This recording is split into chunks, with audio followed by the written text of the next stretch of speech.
कहानी की शुरुआत होती है देर रात को, जब शहर में टॉमी नाम का एक लड़का अपनी गर्लफ्रेंड गैबी के साथ बाहर घूम रहा था। वो दोनों क्लब के बाहर अपने दोस्तों से मिले और फिर टॉमी ने थोड़ा नशे का सामान खरीदा, लेकिन गैबी ने इस सब से सीधा मना कर दिया। अब एंट्री की लाइन आगे बढ़ ही नहीं रही थी तो टॉमी बाउंसर को परेशान करने चला गया। इस पर बाउंसर ने कहा कि निकल यहाँ से, तो टॉमी ने उसे थप्पड़ मार दिया। इससे बाउंसर गुस्से से भर गया, लेकिन टॉमी के दोस्तों ने तुरंत बीच में आकर दोनों को अलग कर दिया, वरना बात और बिगड़ जाती। फिर थोड़ी देर बाद सब लोग एक दूसरे क्लब में पहुंचे और वहां शराब पीने लगे। इसके बावजूद टॉमी वॉशरूम में जाकर और भी ज्यादा नशे करने लगा। हम देखते हैं कि टॉमी बार बार गैबी को भी वो नशे करने को बोलता था, पर वो हर बार मना कर देती। लेकिन तभी एक और लड़की ने बचा हुआ पाउडर उठा लिया। इसके बाद अपना टॉमी उस लड़की के साथ नाचने लगा और उसे किस भी कर दिया। बाद में जब ग्रुप क्लब से बाहर निकला तो सब लोग सड़क पर शोर मचाने लगे। टॉमी ने तो उल्टी भी कर दी, लेकिन फिर भी उसने पीना बंद नहीं किया। अगले क्लब में टॉमी उस लड़की के और ज्यादा करीब आ गया।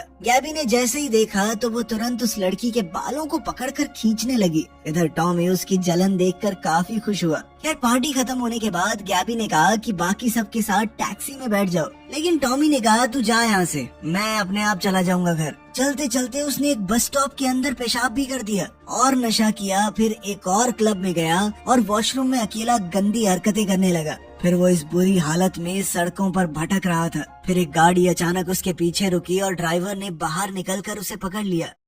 अगले दिन हम क्रिस नाम के एक आदमी को देखते हैं। ये वही ड्राइवर है जिसने टॉम को पकड़ा था। वो इस वक्त रेस्टोरेंट में रीना नाम की एक औरत से मिल रहा था। उसने रीना से कुछ सवाल किए, ये पक्का करने के लिए कि कहीं उसके कोई बच्चे या बुरी आदतें तो नहीं है उसे। फिर उसने रीना से एक कागज पर साइन करवाया। दरअसल वो रीना को अपने घर में सफाई का काम करने के लिए रख रहा था। अगले दिन सुबह रीना ने क्रिस के घर की घंटी बजाई और क्रिस ने दरवाजा खोलने से पहले अपनी विग पहन ली। अंदर आते ही क्रिस ने पहले तो उसे मशीन से चेक किया और फिर उसका फोन लेकर तिजोरी में रख दिया। साथ ही उसने याद दिलाया कि कॉन्ट्रैक्ट में साफ साफ लिखा हुआ है कि वो जो भी यहाँ पर देखेगी वो सब बाहर नहीं बता सकती। तभी क्रिस की पत्नी कैथरीन कमरे में आई। रीना ने उसे हेलो कहा, लेकिन कैथरीन बिना कुछ कहे वहाँ से चली गई। खैर, इसके बाद क्रिस ने रीना को पूरा घर दिखाया और अपने 10 साल की बेटे जॉनथन से भी मिलवाया। मगर क्रिस ने रीना को अपने बेडरूम में नहीं जाने दिया, क्योंकि कैथरीन अंदर थी और उसे पसंद नहीं कि कोई भी चीज इधर से उधर हो। फिर क्रिस उसे नीचे के तहखाने में लेकर गया,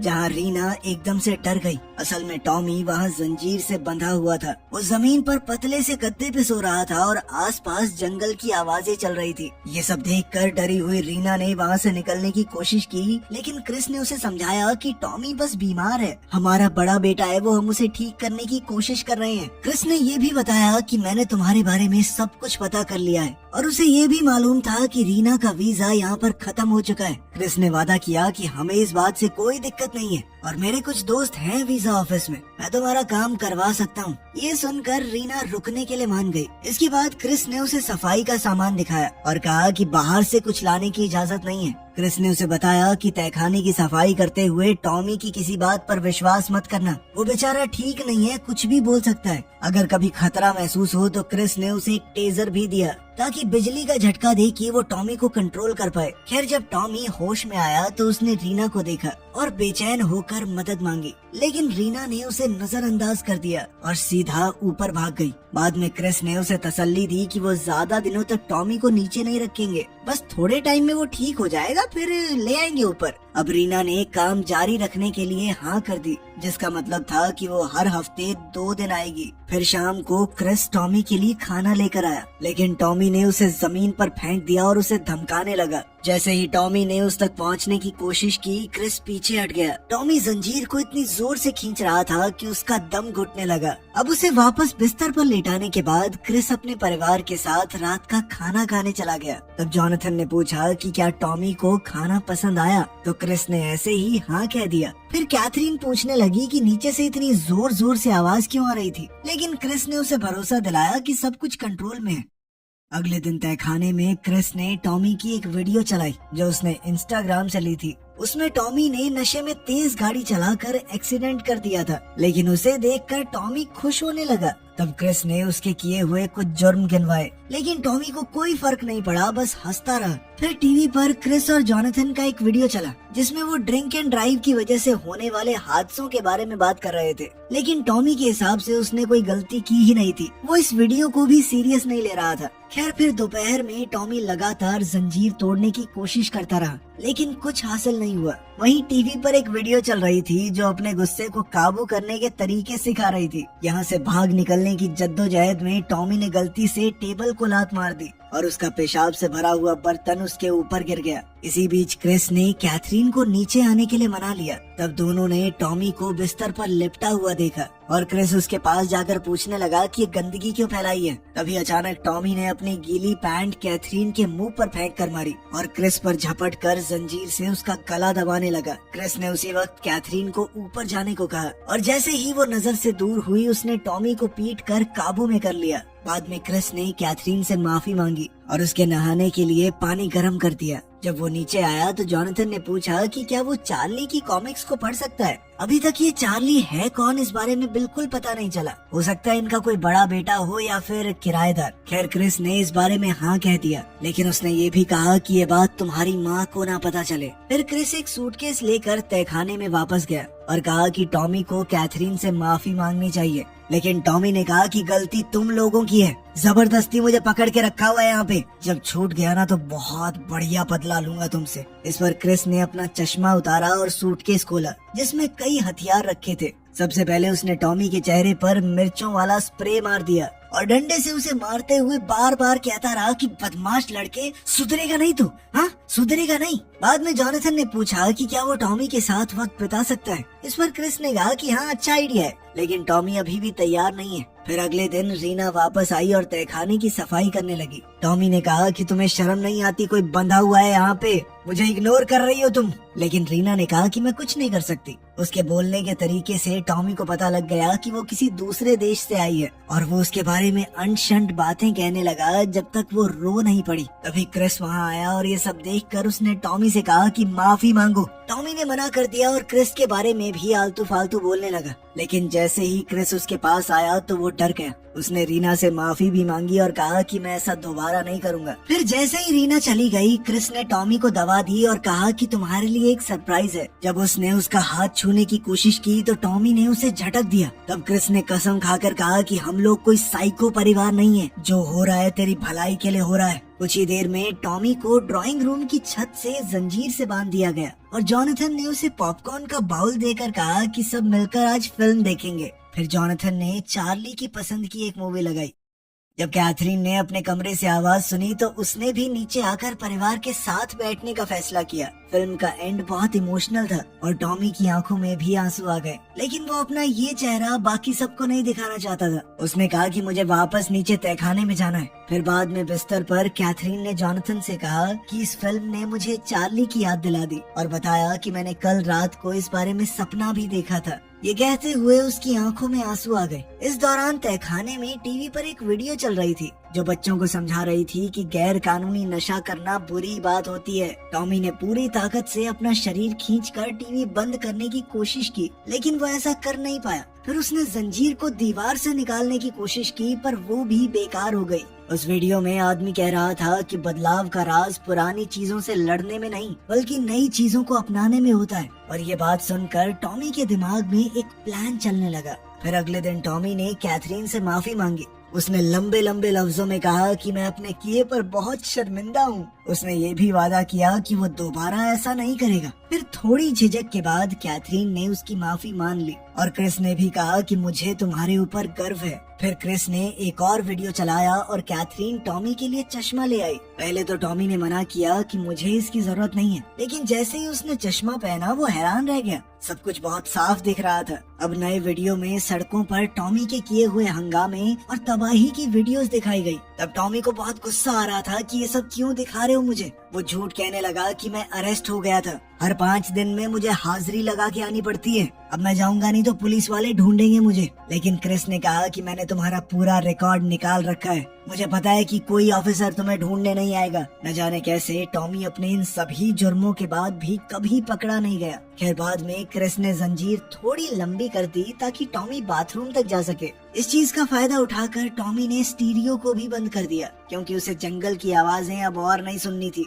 फिर कैथरीन उसके लिए चार्ली के कपड़े और एक किताब लाई, लेकिन टॉमी कहने लगा कि बेवकूफ लोग पढ़ते हैं किताबें। मगर जब कैथरीन उदास हो गई तब टॉमी को अपना प्लान याद आया और उसने किताब उठाकर पढ़ने का नाटक शुरू कर दिया। तभी अचानक दरवाजे की घंटी बजी। कैथरीन तुरंत दरवाजे पर गई और देखा कि डाकिया एक पार्सल लेकर आया है। क्रिस ने हाथ में टेजर लेकर टॉमी को धमकाया कि जब तक डाकिया चला नहीं जाता चुप रहना, और जब टॉमी ने वैसा ही किया तो उसे शाबाशी भी मिली कि बहुत बढ़िया, अच्छे लड़के हो गए हो तुम अब। फिर कैथरीन ने जॉनथन को याद दिलाया कि किसी के लिए भी खुद जाके गेट नहीं खोलना। अगले दिन कैथरीन को जॉनथन के कपड़ों में एक सिगरेट मिली। इस पर क्रिस ने अपने बेटे से बात की। जॉनथन ने कहा कि मुझे सिगरेट का पैकेट यूं पड़ा हुआ मिला था, मैंने एक ट्राई की थी लेकिन दोबारा ऐसा नहीं करूंगा। इस पर क्रिस ने बताया कि मैंने भी जवानी के दिनों में एक बार ट्राई किया था, लेकिन ये चीज पसंद आने की है ही नहीं तो छोड़ दी। जब जॉनथन ने उसकी बात समझ ली तो क्रिस ने उसे गुड बॉय कहकर जाने दिया, लेकिन कैथरीन का कहना था कि गलती की है तो सजा तो मिलेगी।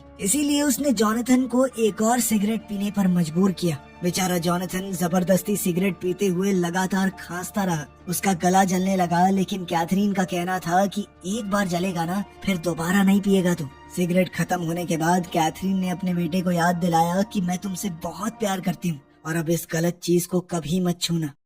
खैर अगली बार जब रीना आई तो टॉमी ने उससे माफी मांगते हुए कहा कि एक सिगरेट पिला दोगी। इस पर रीना ने कहा कि मैं नहीं पीती और बदले में उसे एक च्युइंगम दे दी। कुछ देर बाद टॉमी ने घर के बारे में जानकारी लेने की कोशिश की, लेकिन रीना ने उसे नजरअंदाज कर दिया और वहाँ से चली गई। फिर टॉमी ने लॉन्ड्री रूम तक पहुँचने की कोशिश की ताकि सफाई का सामान ले सके, लेकिन वो नाकामयाब रहा। उधर किचन में क्रिस ने सोचा कि अब टॉमी को प्लास्टिक के चाकू चम्मच की जगह असली वाले दे दिए जाएं, लेकिन फिर उसने अपना फैसला बदल दिया। बाद में जब क्रिस तहखाने में गया तो टॉमी ने पढ़ने का नाटक किया और उसे एक कांस्टेबल कहकर बुलाया, क्योंकि उसने हिसाब लगा लिया था कि क्रिस एक पुलिस वाला है। उसने अपनी आजादी के लिए भीख मांगी और वादा किया कि वो किसी को कुछ नहीं बताएगा, लेकिन क्रिस ने सीधा टीवी चालू कर दिया। जब कैथरीन आई तो उन्होंने एक वीडियो देखी जिसमें टॉमी और उसके दोस्त एक छोटे लड़के को परेशान कर रहे थे। ये देखकर टॉमी को बुरा लगा और वो रोते हुए कहने लगा कि इसे बंद कर दो। अगले दिन क्रिस जॉनथन को मैथ्स पढ़ा रहा था, लेकिन जब वो जॉनथन के साथ ज्यादा ही सख्ती करने लगा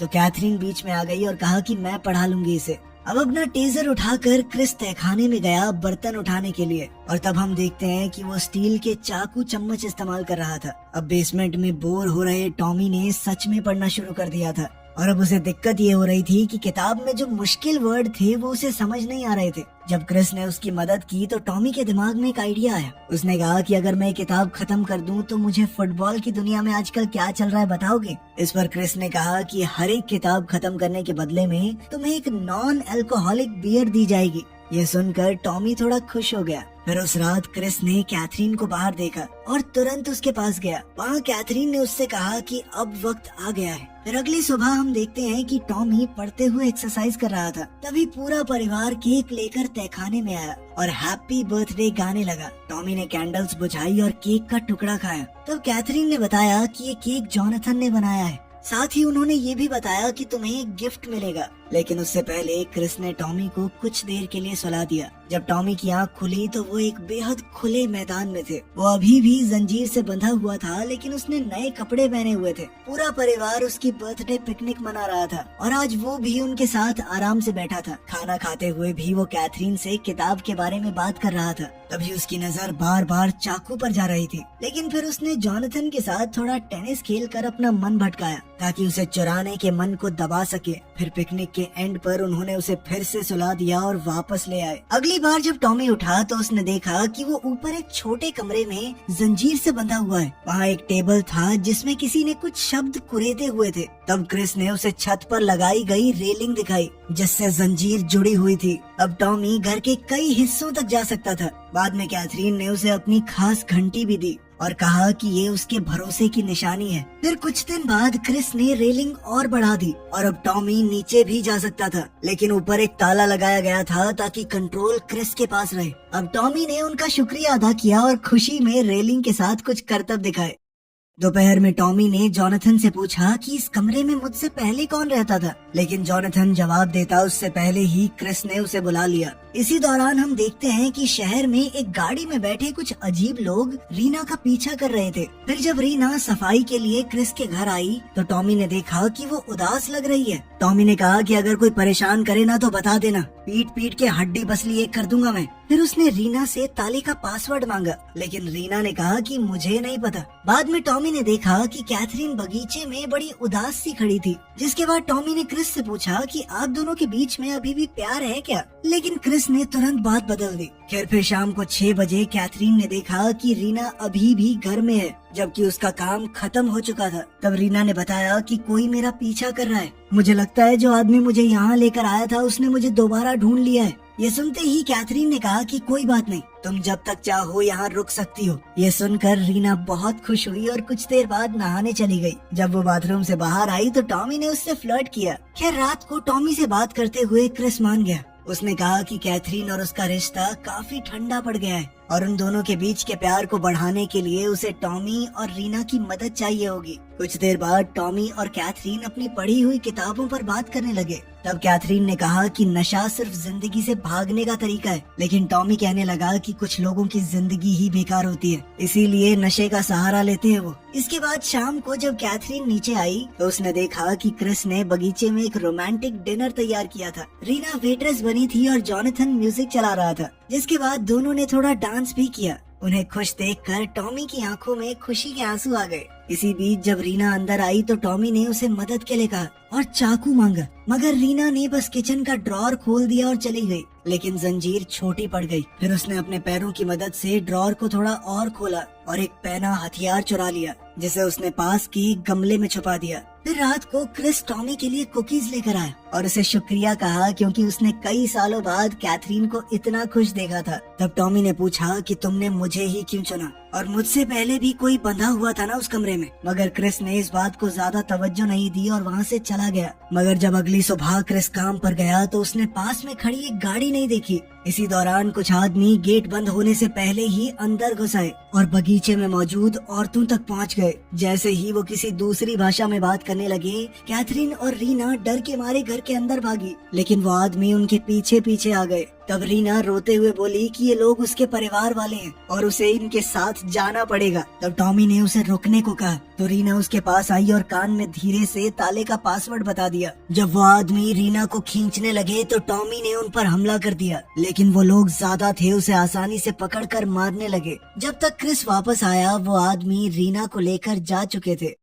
खैर फिर क्रिस ने अपनी पत्नी को संभाला और बाद में टॉमी के पास गया, उसे एक बिना अल्कोहल वाली बियर दी और कहा कि तुमने परिवार को बचाने के लिए बहुत बहादुरी दिखाई। साथ ही उसने ये भी कहा कि अब मैं एक बहुत अच्छा सिक्योरिटी सिस्टम खरीदूंगा और दोनों मिलकर उसे लगाएंगे, बिल्कुल बाप बेटे की तरह। बाद में हम देखते हैं कि उस रात टॉमी ने च्युइंगम चबाकर घंटी के अंदर की तरफ चिपका दी ताकि वो बजे ना। फिर टॉमी किताबों के ढेर पर चढ़ा और पासवर्ड डालकर ताला खोल दिया। अब वो नीचे गया, गमले से वो पैना हथियार निकाला और रेलिंग पर जोर से मारना शुरू कर दिया। आखिरकार जंजीर तो खुल गई, मगर इतनी आवाज हुई कि क्रिस की नींद खुल गई। बंदूक उठाकर वो नीचे आया, लेकिन टॉमी ने उसके हाथ पर ग्लास तोड़कर उसे निहत्था कर दिया। फिर टॉमी ने भागने की कोशिश की, लेकिन मेन दरवाजा बंद था। मगर क्रिस बिल्कुल भी घबराया नहीं, उसने बस टॉमी को रुकने को कहा। लेकिन जब टॉमी ने बंदूक उस पर तान दी तो क्रिस टेंशन में आ गया। तभी कैथरीन वहाँ आई और कहने लगी कि धीरे बोलो, तुम्हारा भाई जॉनथन अभी सो रहा है। उसने टॉमी के पास जाकर धीरे से कहा कि तुम सच में जाना नहीं चाहते, और उसके हाथ से बंदूक भी ले ली। मगर टॉमी गुस्से में उन्हें गाली देने लगा और कहने लगा कि मैं सच में जाना चाहता हूँ यहाँ से, अपनी जिंदगी जीना चाहता हूँ। तब कैथरीन ने गुस्से में उसे उसी नाम से पुकारा जिससे वो चार्ली को पुकारती थी, और तब पता चला कि चार्ली उनका पिछला कैदी था जिसे उन्होंने बंद करके रखा था। ये सुनकर तो टॉमी और ज्यादा गुस्सा हो गया। वो कहने लगा कि मैं किसी की जगह भरने नहीं आया दुनिया में। उसी समय क्रिस ने दरवाजा खोल दिया और कैथरीन से माफी मांगी। क्रिस ने कहा कि मैं पिछली बार जैसा कुछ नहीं चाहता, अगर ये जाना चाहता है इसे जाने दो। अब कैथरीन ने हाँ में सर हिलाया और अचानक बंदूक अपनी तरफ कर दी, लेकिन क्रिस ने ऐन वक्त पर उसे रोक लिया। फिर कैथरीन ने टॉमी को प्यार से बुलाया, लेकिन टॉमी बिना रुके घर से चला गया। कुछ देर भागने के बाद वो सड़क के बीच गिर पड़ा। फिर हम देखते हैं कि कुछ समय बाद टॉमी अपने घर पहुंच गया, जहां इन्वेस्टिगेशन ऑफिसर उससे कुछ सवाल कर रही थी। पहले हॉस्पिटल में उसने बोला था कि एक परिवार ने उसे किडनैप किया था, लेकिन अब अच्छे से होश में आकर वो कह रहा था कि नहीं नहीं, दवाई का साइड इफेक्ट होगा, ऐसा कुछ नहीं हुआ था, मैं तो अपने दोस्त के साथ था। ऑफिसर को उसकी बात पर यकीन तो नहीं था, पर वो क्या ही करती,